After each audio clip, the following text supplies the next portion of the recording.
¿Qué es la regla de las fases de Gibbs? Es una relación, es una ecuación que me permite determinar las variables que puedo modificar en un sistema sin que ocurra un cambio de fase.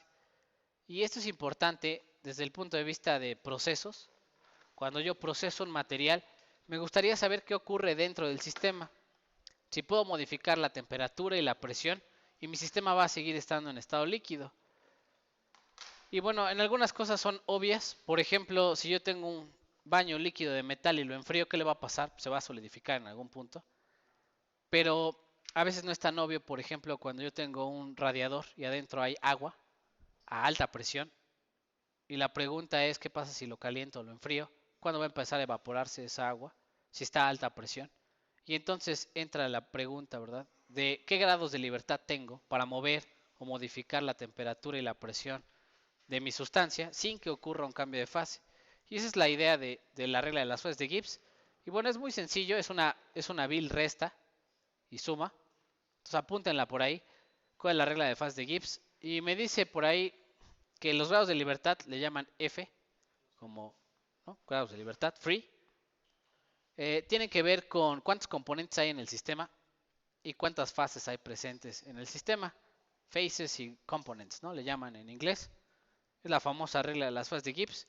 Es muy elegante porque es una vil resta y es una relación muy importante. ¿Por qué aparece este 2?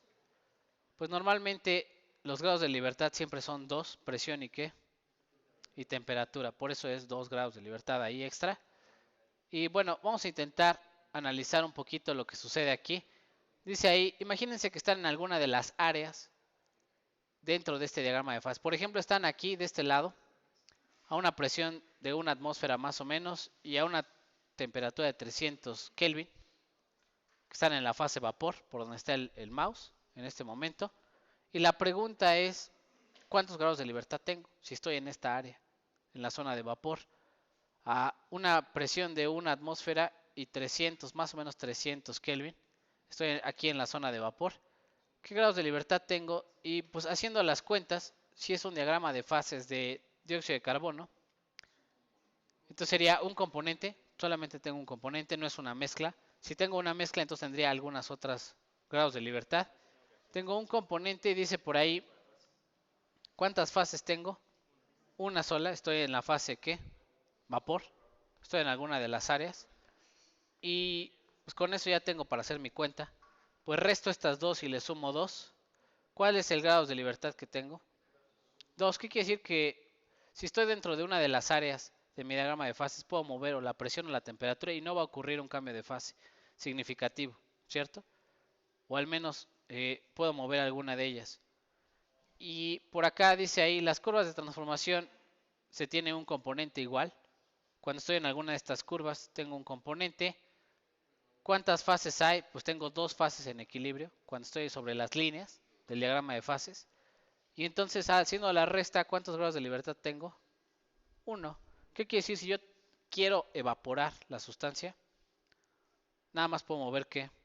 Una variable. O muevo la temperatura, o muevo la presión. La otra está ligada de alguna forma.